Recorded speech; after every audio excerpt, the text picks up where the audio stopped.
Chosen ones, as a chosen one, when you go throughout your whole life, there are so many things, so many different experiences that you will have. Chosen ones endure long suffering.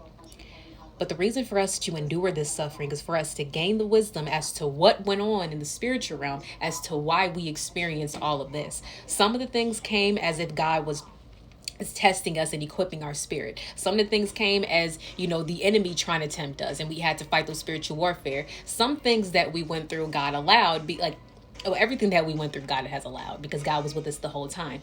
Some things that we have gone through is because of the karma that our parents accumulated before we were born. So because that karma didn't hit them, it hit their offspring.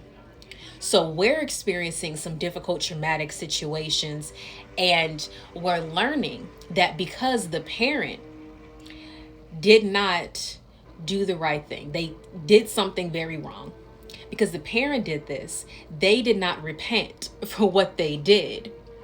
Now what's going to happen is their child, that energy is now transferred into the child. Now the child will endure the aftermath. The child will endure that backlash of that karma that was coming towards the parent is going to hit the child.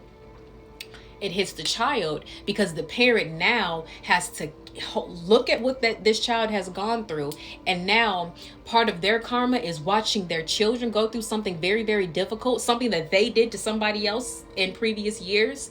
They have to watch their child suffer through that while also feeling the guilt because they know deep down inside, this is what you get for doing this all those years ago.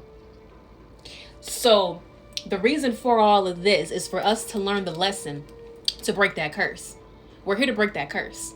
So when we know that if we have accumulated karma because of things that our parents have gone through, they have made choices and made decisions to do unrighteous things, and they did not repent to God about it. Now we're seeing what could be the aftermath of that happening. So now that we know this, we can understand it. Now we know to break that curse. When we start having our own children and our own offspring, we got to heal our pain. We got to repent for all of the things that we had done to what happened. And another thing for us is to pray and pray to God and say, Lord, I just pray that you give my karma to me, but not to my children. Give it to me, but not to my children. Don't let our children suffer because of the mistakes that we have made before they were even here. You understand that? So a lot of the things that you went through, some of the things that you went through was because of the karma that you had to face because of your parents' decisions. And if that happened, make sure it doesn't happen with